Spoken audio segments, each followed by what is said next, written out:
우리가 함께 읽은 것과 같이 오늘은 하나님을 기뻐하는 자에게 주시는 축복이라는 주제로 하나님의 은혜를 받고자 합니다. 오늘 저와 여러분에게 선포되는 이 말씀이 저와 여러분에게 이루어지길 예수님의 이름으로 축복합니다. 오늘 말씀은 행복이라는 키워드로 시작을 하려고 합니다. 저도 우리 성도들에게 정말 좋은 꼴, 양식을 먹이기 위하여 연구를 많이 합니다. 책도 많이 삽니다.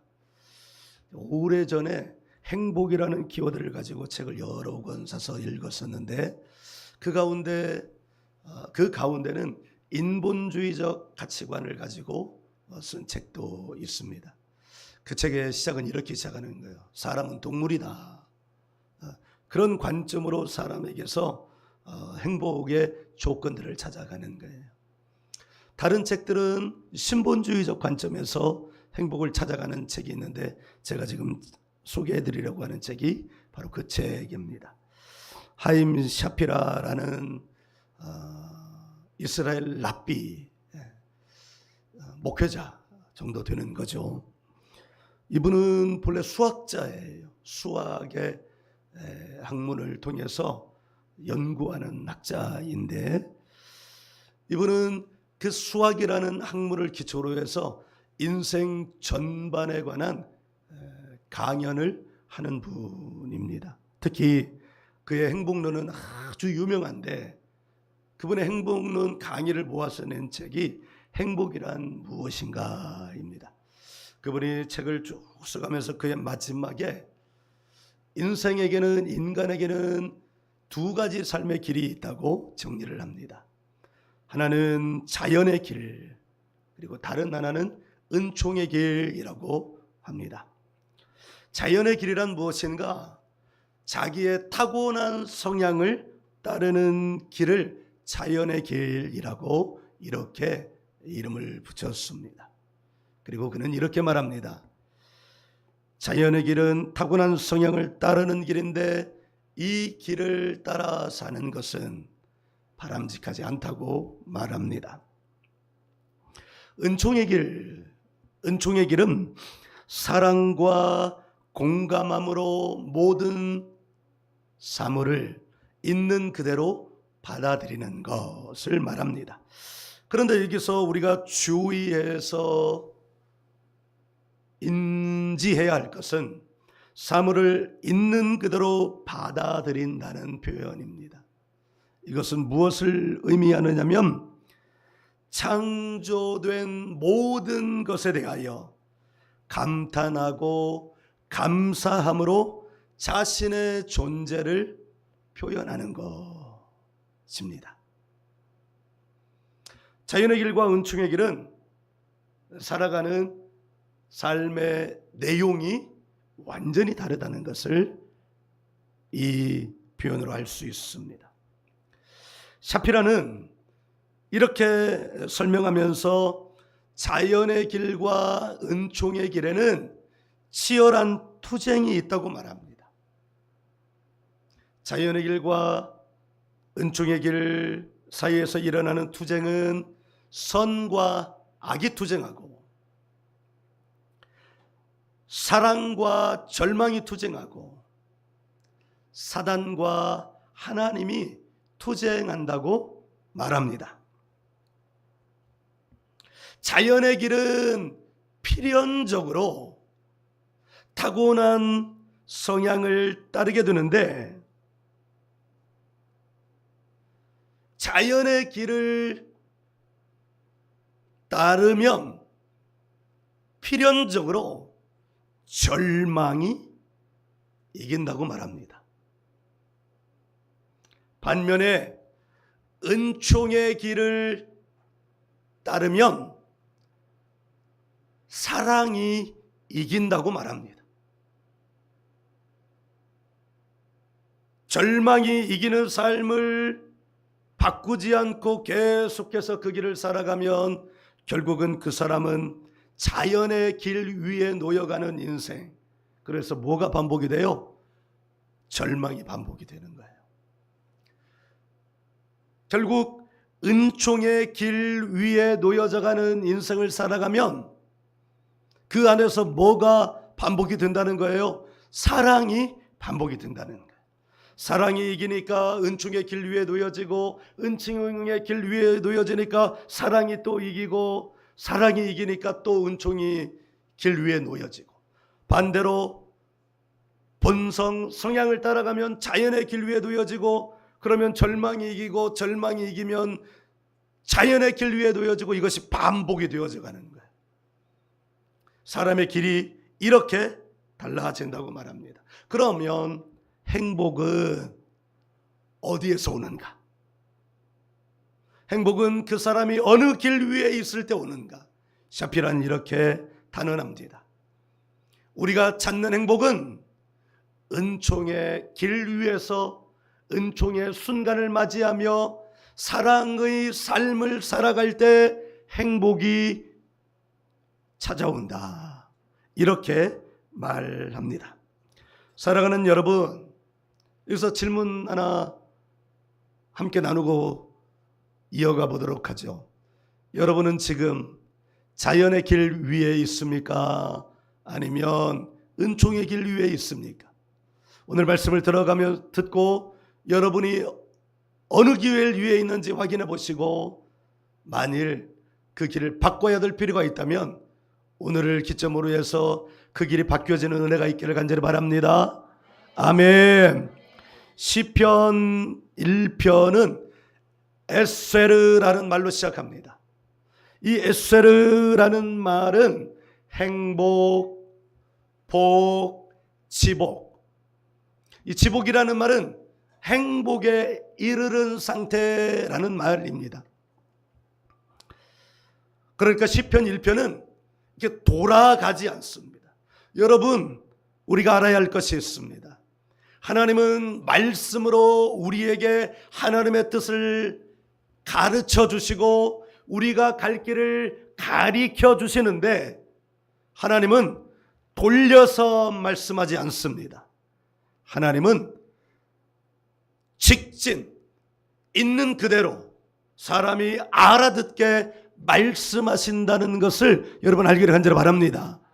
그러니까 말씀을 들으면 금방 깨달을 수 있는 거예요. 그게 말씀의 원리예요. 오늘 여러분에게 선포되는 이 말씀이 즉각적으로 깨달아지는 은혜가 있기를 간절히 바랍니다. 그러려면 어떻게 해야 돼요? 마음을 열어놔야 돼요. 네. 마음을 받아들일 준비를 하고 있어야 돼요. 마음을 받아들일 준비를 하지 않고 닫아놓고 있으면 아무리 좋은 말씀이 그 안에 뿌려지더라도 그 말씀이 길가에 떨어진 밭이 됩니다. 길가에 떨어진 밭은 아무짝에도 쓸모없는 거예요. 말씀이 문제가 아닙니다. 말씀은 항상 좋습니다. 그럼 뭐가 문제예요? 길가가 되는 마음이 문제인 것입니다. 사랑하는 여러분, 지금 마음을 여세요. 지금 마음을 받아들일 준비를 하세요. 아멘. 시편 1편은 이렇게 시작해요. 에쉐르 이렇게 시작하면서 우리 성경은 그것을 이렇게 번역을 했습니다. 복 있는 사람은 악인의 꾀를 좇지 않고 죄인의 길에 서지 않고 오만한 자리에 앉지 않고 악인의 생각을 따르지 않는다는 거예요. 죄인의 길 위에 서지 않는다는 거예요. 죄라는 게 우리는 살아가면서 기본적인 상식으로 이런 건 잘못된 거야 말하는 거, 그게 죄입니다. 그게 죄를 짓는 사람의 특징이 있습니다. 악인의 특징이 있습니다. 그 사람은 오만합니다. 다른 사람을 아래에다 둡니다. 교만한 거예요. 교만과 오만은 좀 다르죠. 오만함은 다른 사람보다 내가 낫다 그러면서 다른 사람을 짓밟는 거예요. 그런 사람은 복이 없다는 거예요. 아멘. 네. 그런 자리에서 뭔가를 얻었다 할지라도 가졌다 할지라도 사람의 눈으로 볼 때 풍요롭다 할지라도 그 사람은 복이 없다는 거예요. 복이. 그럼 누가 복이 있냐? 이어지는 말씀이요. 오직 여호와의 율법을 즐거워하며 그 율법을 주야로 묵상하는 자로다. 여호와의 율법은 뭐예요? 하나님의 말씀을 말하는 거예요. 즐거워한다는 말은 무슨 말이냐면 기쁨이라는 말이에요. 여러분, 지난주 말씀을 마무리하면서 우리 뭐 하자고 그랬어요? 하나님을 기뻐하라. 네. 다른 그 무엇보다 먼저 하나님을 기뻐하라, 이렇게 말씀을 맺었습니다. 그럼 복 있는 사람은 어떤 사람이라는 거냐면 시편 1편은 이렇게 선언하고 그 다음에 2편, 3편, 4편 이렇게 구성을 해놨어요. 인간의 가장 본성이 뭐냐? 복을 구해요. 행복을 구해요. 그러니까 가르쳐주는 거예요. 너 행복을 구하지? 너 복을 구하지? 너 복을 찾잖아. 너 행복했으면 좋겠지? 행복하려면, 복을 받으려면 이렇게 하면 돼. 죄인의 길을 따르면 안 돼. 악인의 길을 따르면 안 돼.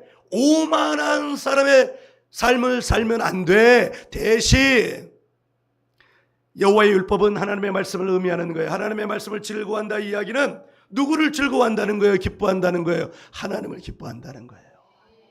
네. 아멘. 이 말씀을 뭐 이렇게 주석하고 저렇게 주석할 것도 없습니다. 하나님은 그냥 대놓고 말씀하시는 거예요. 너 복받기 원하지? 그럼 나를 기뻐해. 그리고 한 단계 더 나아가 그 원리를 명명백백하게 가르쳐 줍니다. 그건 뭐냐면 하나님의 말씀을 날마다 입으로 읊조리다, 이 말은 묵상하다, 그런 뜻보다 더 강한 뜻은 말을 하는 거예요. 이렇게 말을 하는 거예요. 제가 지난주에 제가 간증을 했잖아요. 8월 17일 주일 9시 55분에 하나님이 제게 말씀을 걸어왔어요. 너를 나에게 줄 수 없겠니? 제가 어떻게 하면 주께 저를 드리는 겁니까? 너의 시간을 다오. 너의 생각을 다오. 뭐 어떻게 하면 시간과 생각을 드리는 걸까요? 이렇게 하면서 성령님의 이름을 어떻게 하겠다고 그랬어요? 불렀다고 그랬어요. 말했다고 그랬어요. 읊조리다, 이 말, 묵상하다, 이 말의 본래 뜻은 말하다예요. 말하다. 그러니까 이 말은 그래, 하나님을 기뻐하는 게 뭔지 내가 가르쳐 줄게. 그건 뭐냐면 이 말씀을 네가 말하면 돼. 할 수 있는 대로 말하면 돼. 언제 말하면 될까요? 네. 운전하면서 말하면 돼요. 네, 운전하면서. 언제 말하면 될까요? 걸어가면서 말하면 돼요. 언제 말하면 될까요? 밥하면서 말하면 돼요. 언제 말하면 될까요? 걸어가면서 말하면 돼요. 할렐루야. 오늘 우리가 함께 읽은 본문 중에서 21절을 다시 한번 읽어보도록 하겠습니다. 21절 함께요. 시작. 우리 마음이 그를 즐거워하며 우리가 그의 성호를 의지하였기 때문이다. 아멘. 이 구절을 현대어 번역, 최근에 나온 성경이 새한글 성경인데 새한글 성경은 그것을 이렇게 번역을 했습니다. 제가 읽어드릴게요. 여호와를 생각하면 우리 마음이 기쁘니까요. 너의 시간을 다오, 너의 생각을 다오. 그 생각을 주께 드리면 어떤 일이 일어난다는 거예요? 기쁨이 일어난다는 거예요.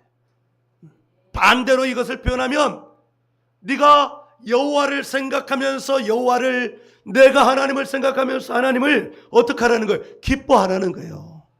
네. 아멘. 자, 우리 1절도 한번 읽어보겠습니다. 33편 1절 시작. 너희 의인들아 여호와를 즐거워하라. 찬송은 정직한 자들이 마땅히 할 바로다. 아멘. 여기서도 즐거워하다, 이 말은 단어는 다른 단어인데 뜻은 같으면서 한 걸음 더 나간 단어입니다. 이 즐거워하다로 번역된 이 단어는 기뻐하며 외쳐라, 이 말이에요.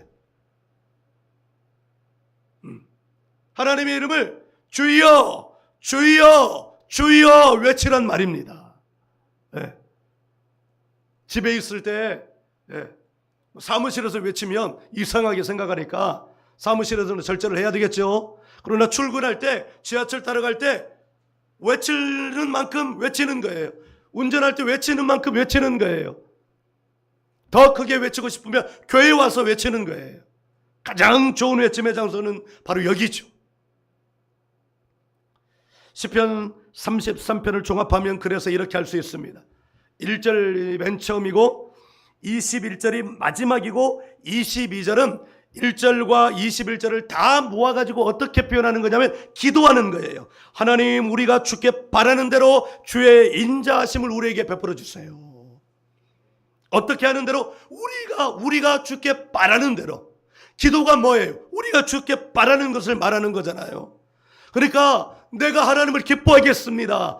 내가 하나님을 기뻐 외치겠습니다. 여기 보면 1절부터 21절 내용이 그런 내용이에요. 그러니까 하나님, 내가 바라는 대로 응답해 주세요.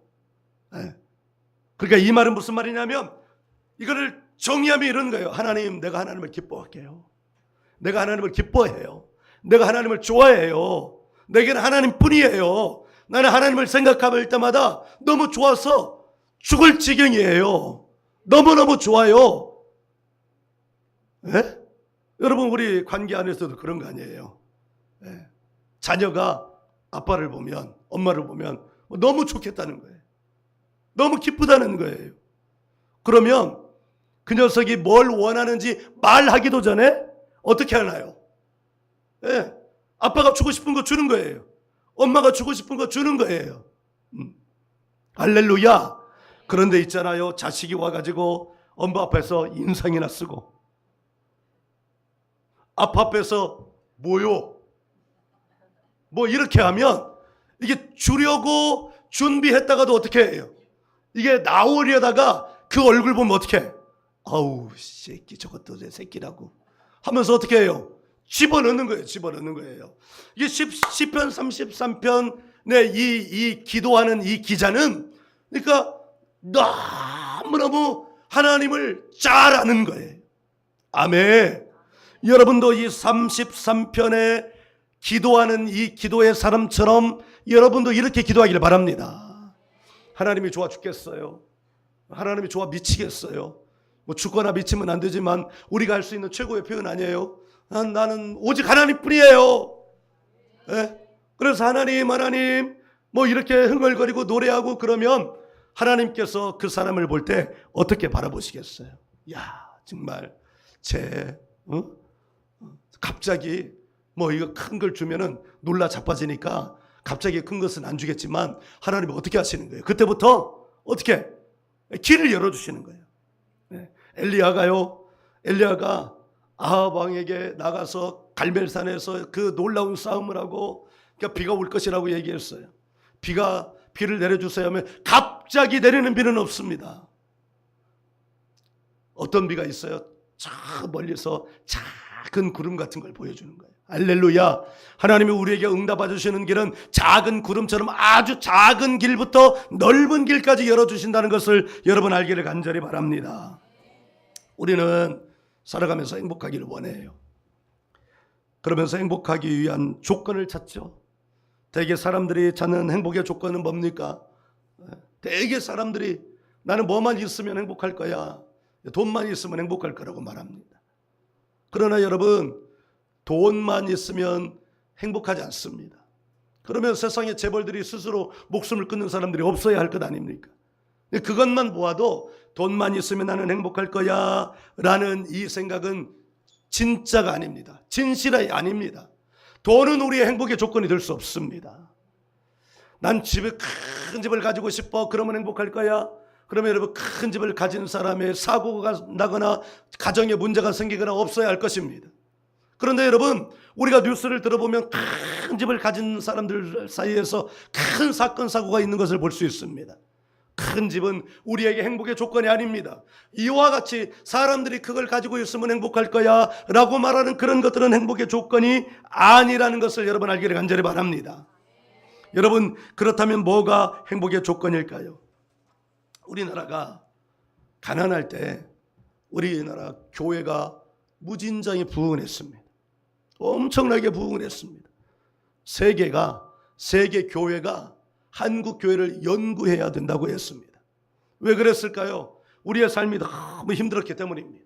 우리의 삶이 가난했기 때문입니다. 그러니까 하나님만 의지할 데가 없었습니다.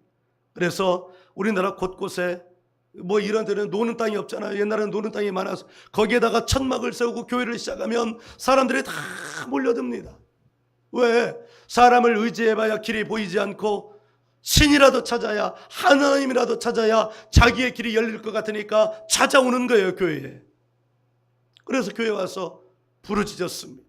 아침, 점심, 저녁, 새벽이 다 되도록 철야기도라는 게 있습니다. 철야기도는 뭐냐면 밤을 꼬박 세우는 겁니다.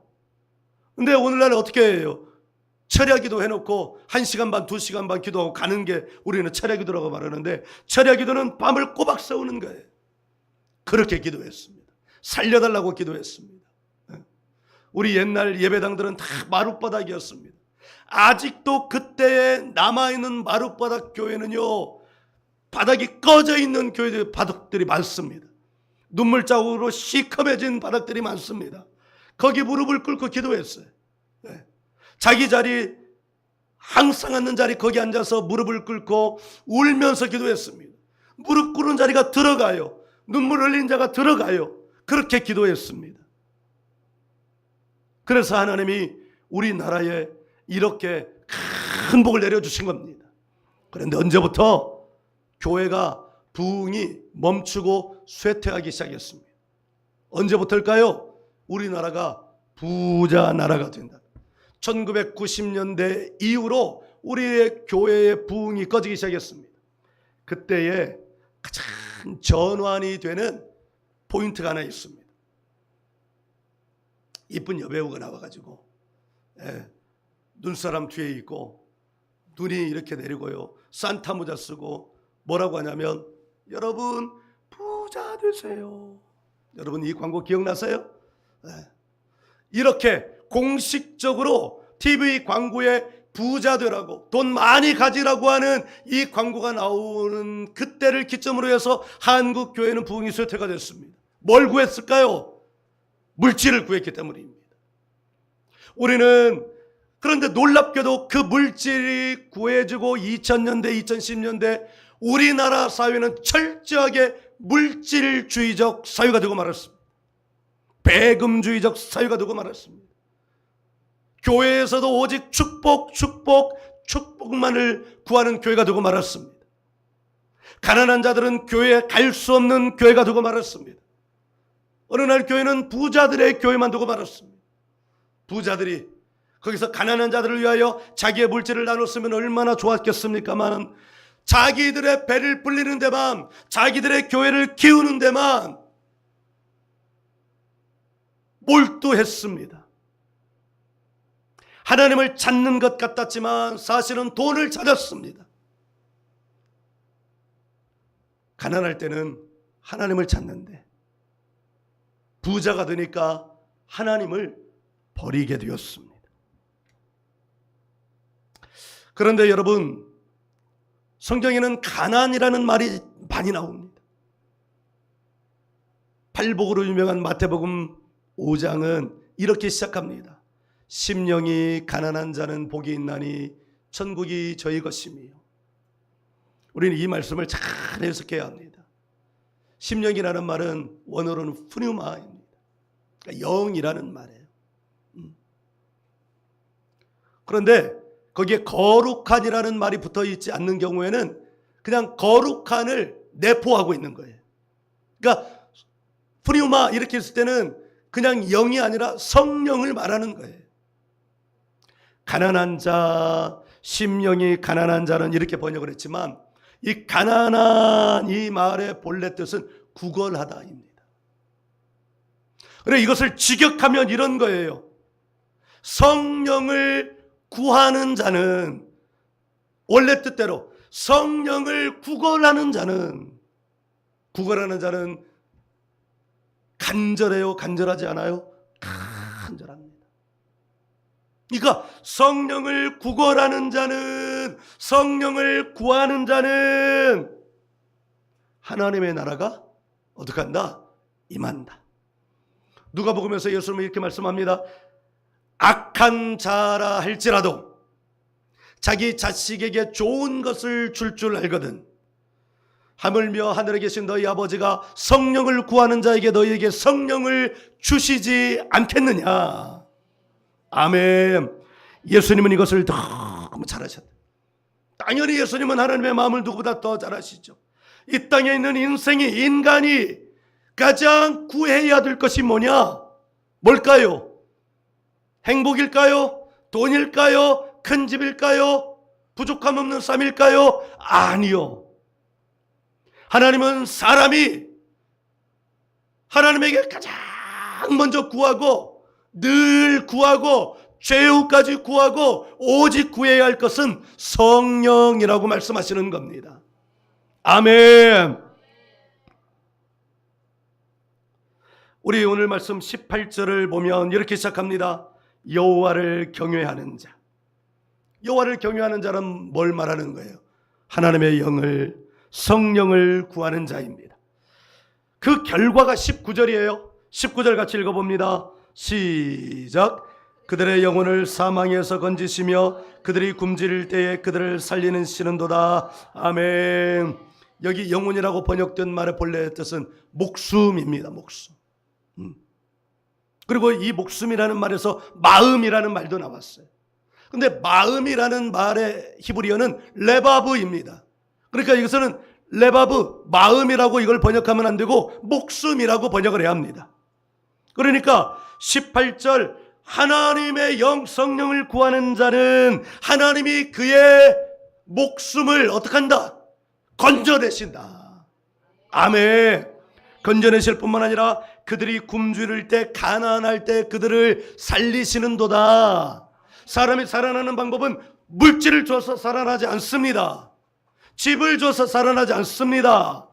예수님이 말씀하십니다. 네가 쌓을 곳이 없도록 부를 가지고 있다 할지라도 오늘 하늘에 계신 너희 아버지께서 너를 데려가시면 네가 저 창고에 쌓아오는 저 물질들이 너의 구원을 위하여 무슨 소용이 있겠느냐. 구원을 만약에 돈으로 산다면 얼마나 있어야 구원을 돈으로 살 수 있겠어요? 하나님이 구원을 위하여 얼마를 책정해 놓으셨겠어요? 여러분, 구원은 돈으로 사는 것이 아닙니다. 아멘. 구원은 믿음으로 사는 거예요. 믿음은 하나님만을 향하여 자기의 일생이 달려있다고 말하는 것, 선포하는 것, 시간을 들이는 것, 생각하는 것입니다. 그런데 놀랍게도 그런 자에게 하나님이 베풀어 주시는 1+1의 하나님의 응답이 있다는 거예요. 그게 뭐냐? 그들이 굶주릴 때 그들을 어떻게 하신다는 거예요? 살리신다는 거예요. 아멘. 이 말은 물질이 우리를 살리시지 않지만 하나님만을 구하며 우리가 우리의 일상생활에서 하나님을 기뻐하는 삶을 살아가면 하나님이 그 길을 열어주신다는 것을 말씀하고 있는 줄 여러분 믿으시기 바랍니다. 아멘. 20절의 영혼, 20절도 보시면 우리 영혼이 여호와를 바라며 이렇게 말하고 있는데 여기 있는 영혼도 19절의 영혼 네페시와 같은 말입니다. 목숨입니다. 이 말은 무슨 말이냐면 내가 목숨을 걸고 목숨을 바쳐서 하나님만을 구하고 하나님만을 바란다는 겁니다. 할렐루야. 이것이 하나님이 우리에게 복을 주시는 조건은 아닌데 우리가 알아듣게 표현을 하자면 그게 조건이에요. 하나님이 조건을 내 것이지는 않지만 우리가 알아듣기 위하여 표현한다면 이것이 하나님이 우리에게 길을 열어주시는 조건, 행복이라는 표현을 사용한다면 행복을 주시는 조건인 줄 여러분 믿습니다. 아멘. 그래서 21절의 결론에 이르는 거예요. 21절 읽습니다. 시작. 우리 마음이 그를 즐거워하며 우리가 그의 성호를 의지하였기 때문이로다. 아멘. 지난 다니엘 캠프에서 여러 중학생 중학생은 간증을 안 한 것 같아요. 고등학생, 청년들이 간증을 했습니다. 제가 가장 인상을 받은 간증은 30살 먹은 여자 청년 고주희라는 청년입니다. 이 청년이 30살인데 카이스트에서 박사학위를 곧 받는데 올해 말이면 거의 받는데, 이렇게 소개를 하면 이 사람 공부를 잘한 사람이겠지, 집안이 괜찮은 사람이겠지, 이렇게 생각하실지 모르겠어요. 이 고주희 청년이 처음 교회를 만났을 때는 중학교 때라고 합니다. 친구를 따라서 기쁨의 교회를 처음 나갔대요. 그때 이 학생은 너무 힘들었대요. 왜냐하면 가정이 너무 안 좋았기 때문이래요. 아빠가 문제였대요. 아빠가 날마다 술 먹고 도박하고, 술 먹고 들어오면 엄마를 때리고, 그러니까 자녀들은 어떻겠어요? 그 충격이 얼마나 큰지. 둘째는 딸인데 정신질환 얻을 만큼, 셋째는 아들인데 말을 잃어버릴 만큼 말을 못하는 거예요. 말을. 그런 환경 속에 경제적 능력도 당연히 없겠죠. 그 엄마가 돈 버는 거예요. 그런데 이 아빠는 술 먹고 들어와서 그 돈 가지고 술 먹고 도박하고, 들어오면 엄마 때리고, 이러니 그 가정에서 사는 아이들이 엄마도 그 힘듦이야 말로 다 할 수 없었겠죠. 그러는 중에 친구의 인도로 교회를 가게 된 거예요. 처음 교회에 나오면 무슨 말인지 알아듣지 못하잖아요.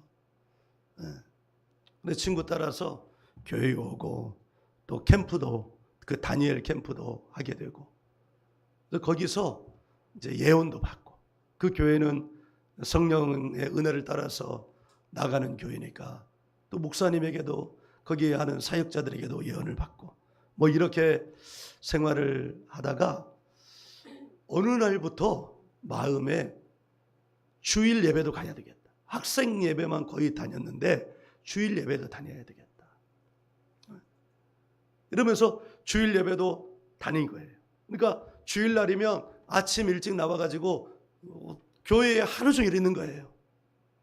그러면서 캠프도 참석하고, 그러면서 예언도 받고, 예언을 받는데 하나님이 크게 사용하신다. 근데 이런 말이 들어오겠어요? 자기 집 보면 아빠는 이렇고 엄마는 이렇고 동생은 이렇고, 그리고 자기도 보니까 그렇고.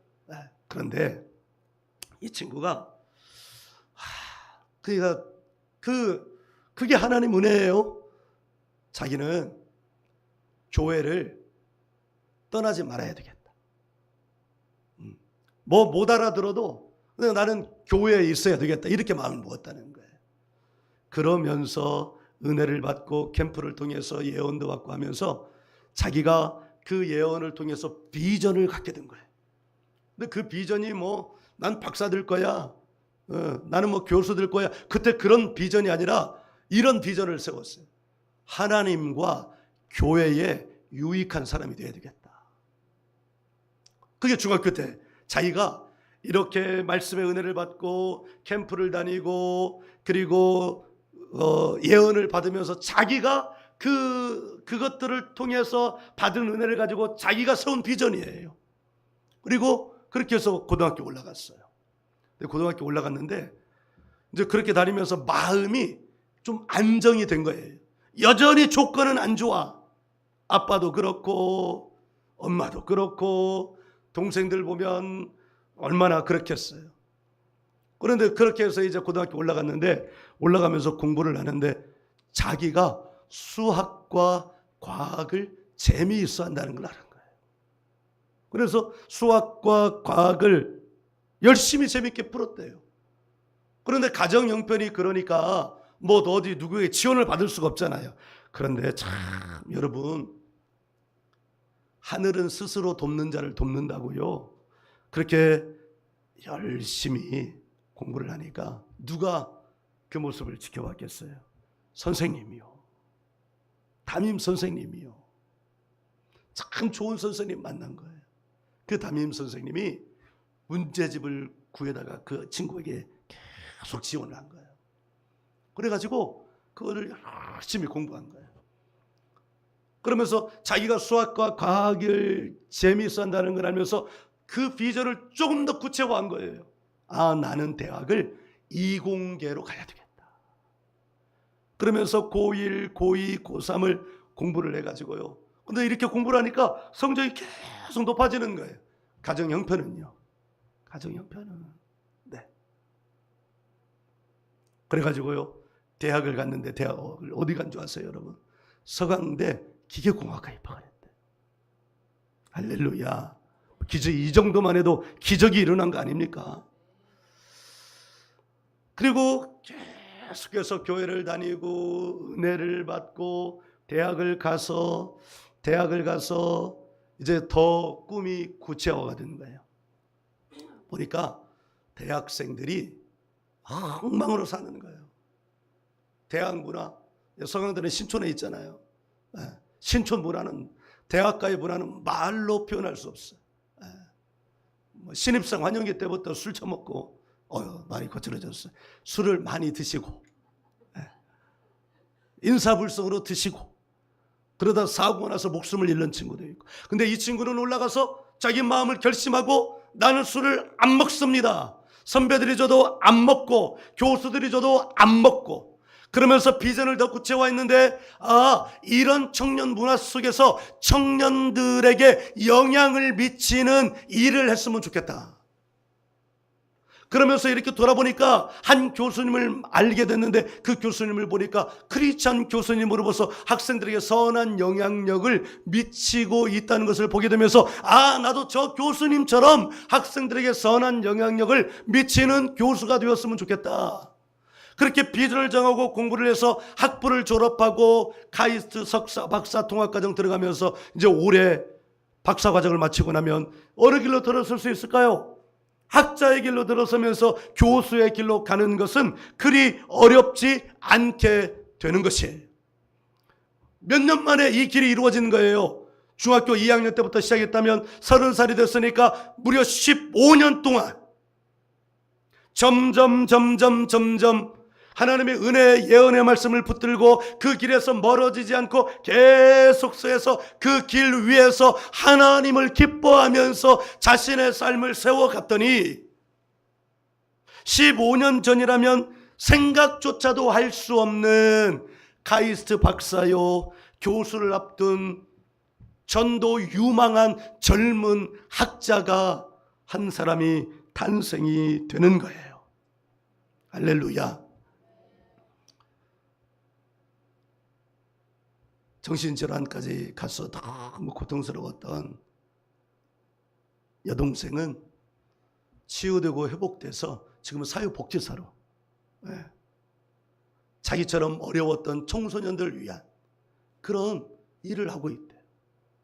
말을 잃어버렸던 막내 남동생은 그 뒤로 말문이 튀고, 그리고 지금 기쁨의 교회 성회할 때마다 거기서 찬양팀 악기 연주로, 싱어로, 그 다음에 COG 멤버로 그렇게 사역을 하고 있어요. 아빠는요, 그 술 주정뱅이 아빠, 엄마 때리고 자식들 가슴에 멍들게 한 이 아빠는 그 뒤에 회심해서 교회를 다니고, 근데 같은 교회를 다니진 않는데 다른 교회를 섬기고 있다고 하더라고요. 저는 하나님을 즐거워하는 자에게 하나님이 어떻게 길을 열어주시는가라고 하는 것을 그 고주의 청년의 간증을 통해서 분명하게 다시금 확인하게 됐습니다. 여러분, 다른 데서 원인을 찾을 수 없잖아요. 어디에서 원인을 찾을 수 있겠어요? 그 청년이 중학교 때 나는 교회에다 마음을 둬야 되겠다. 어디다 마음을 둘 데가 없으니까 그 마음이 너무 안타깝잖아요.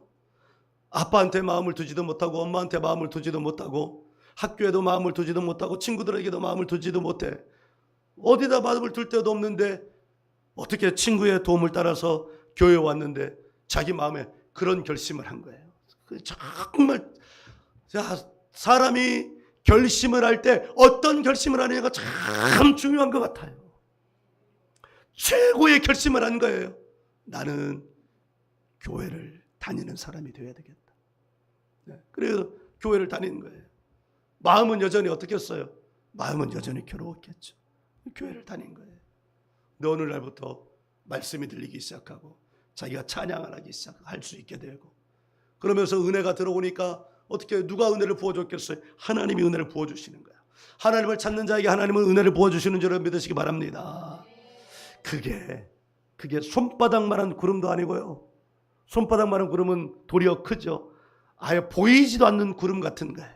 근데 그 구름을 붙들고 그가 자기 인생을, 하나님을 찾는 인생이 됐을 때, 하나님을 기뻐하는 인생이 됐을 때, 중학교, 고등학교, 대학교, 대학원, 이렇게 하나님이 길을 열어주시고 있어요. 지난주에 하나님의 음성 듣기 및 예언송에 다녀왔잖아요. 오늘이 30일이니까 오늘로 치면 딱 11개월이에요. 왜냐하면 제가 9월 30날 처음 갔거든요. 딱 11개월. 처음에 제가 갔을 때 요즘 거기 계신 분들이 저를 두고 이렇게 말하신대요. 목사님 얼굴이 너무 밝아졌대요. 그러면 11개월 전에 갔을 때 내 얼굴은 뭐 우거지상이었을까? 나는 뭐 그때나 지금이나 똑같은 것 같은데. 근데 밝아졌을 수 있어요. 왜냐하면 내 안에 성령의 기름 부으심이 있기 때문입니다. 제가 신학교 다닐 때요, 제가 충정로 그 산꼭대기 마을에서 광나루까지 통학을 했는데, 그때 제가 하나님 은혜를 받아가지고 그 동네에 있는 교회 새벽 기도를 매일 나갔어요. 그랬더니 이제 신학교는요, 학부에도 나이 많이 들어서 오신 형님들이 있어요. 나보다 1년 선배인데 그분은 나이가 61년생이에요. 갔는데 어느 날 그분이 그러고, 야 종규라, 너는 왜 이렇게 얼굴이 이렇게 밝냐? 그때는 그저 그렇게 듣고 말았는데, 나중에 생각날 때 내가 그때 새벽마다 하나님 앞에 나가서 기도했지.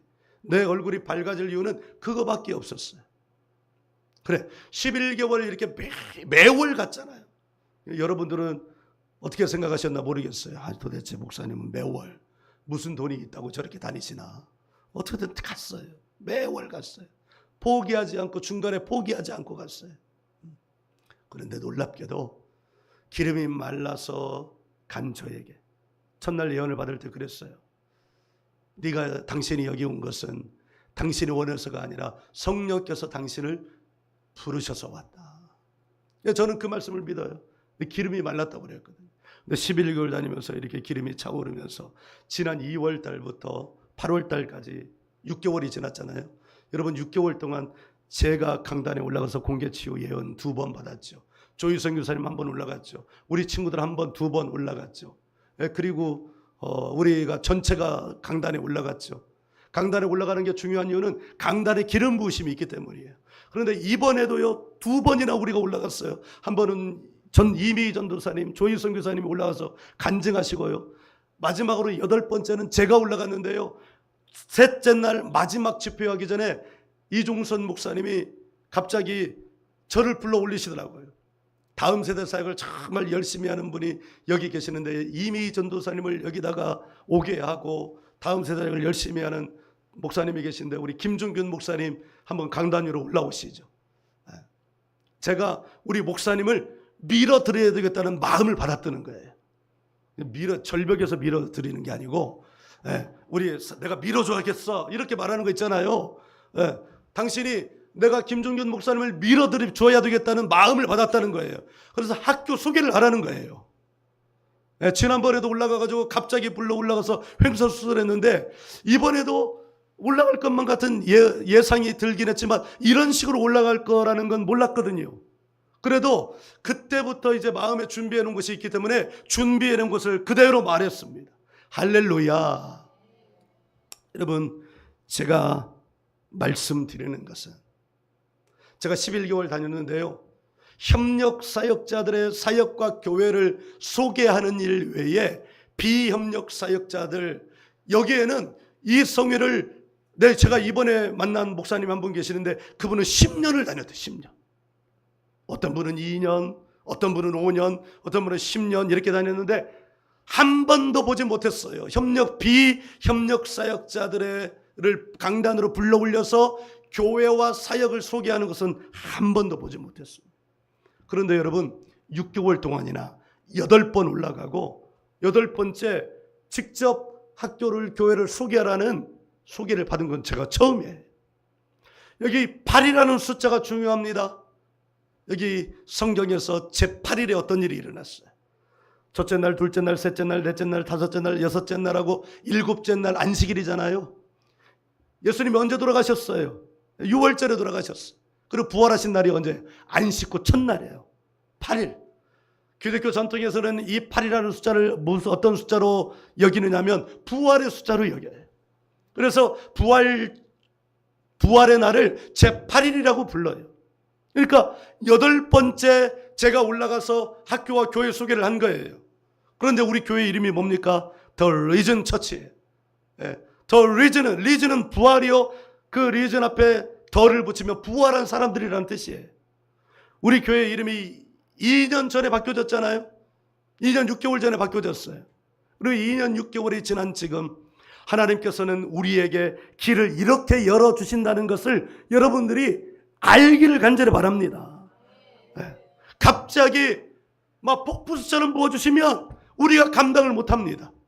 갑자기 여기에 100명씩, 새신자를 100명씩 데려다 놓으시면 우리가 감당할 수 있어요, 없어요? 우리 감당 못합니다. 오면 좋은데 감당이 안 돼요. 감당이. 어떻게 보내주시? 은혜는 어떻게 오냐면 조금씩 부어주십니다. 고주의 청년 15살인데 카이스트 들어가라고 하면 들어갈 수 있습니까, 없습니까? 들어갈 수 없습니다. 15살에 너 교수해 그러면 교수할 수 있습니까, 없습니까? 없습니다. 하나님께서 그에게 예언해 주신 그 말씀이 성취되는 데는 몇 년이 걸려가는 거예요? 15년, 16년, 17년 걸려가는 겁니다. 그때까지 어떻게 우리는 있어야 돼요? 믿음의 길을 지켜가야 합니다. 그래서 믿음은 인내입니다. 아멘. 아브라함이 75세 때 부름을 받았습니다. 큰 민족을 이루겠다는 부름 받았습니다. 그 아들이 있어야 되잖아요. 그런데 15년이 지나도록 아들이 없습니다. 20년이 지나도록 아들이 없습니다. 언제 아들이 생겼어요? 25년이 지난 다음에 아들이 생겼습니다. 그런데 약 20년이 지나고 하나님은 그를 제물로 바치라는 거예요. 그 아들 누가 주셨는데요? 하나님이 주셨는데요. 그런데 이 바보 같은 아브라함 또 다시 그 말씀을 믿음의 인내로 지키기 위해서 모리아산을 올라가고 그 아들을 제물 위에 올려놓고 칼을 들어 잡으려고 합니다. 믿음을 끝까지 지켜나간 거예요. 할렐루야. 그때 하나님이 여호와의 사자를 보내십니다. 여호와의 사자가 뭐라고 말씀하세요? 아브라함아, 아브라함아, 이제야 네가 나를 경유하는 줄 알겠다. 이제야 나를 경유하는 줄 알겠다. 나는 그 상상을 해봅니다. 그 여호와의 사자가 누굴까?